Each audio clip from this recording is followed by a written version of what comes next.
Hello साथीहरू, स्वागत छ तपाईँहरूलाई मेरो यस मिनी ब्लगमा।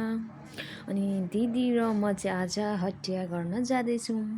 यो भने चाहिँ हेर्नुहोस् भक्काको लाइन, जाडोमा भक्काहरू खानको लागि यति मान्छे ताती हुन्छ। हेर्नुहोस् त कति छ मान्छे भक्का खानको लागि।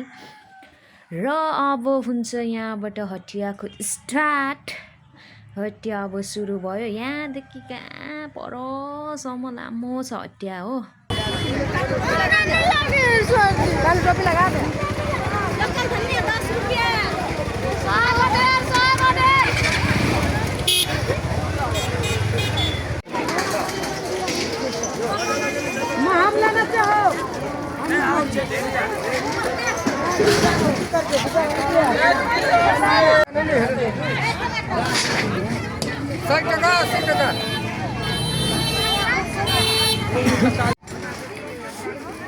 दाजु खाली छ त अनि झोला त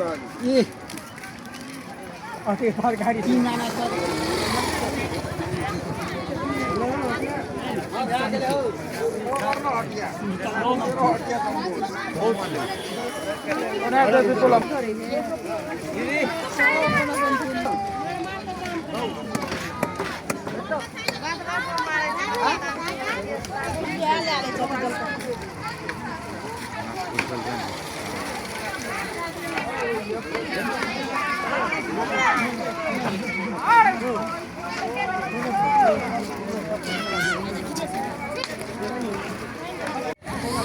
साथीहरू, हटिया गर्दा गर्दै रात पर्यो।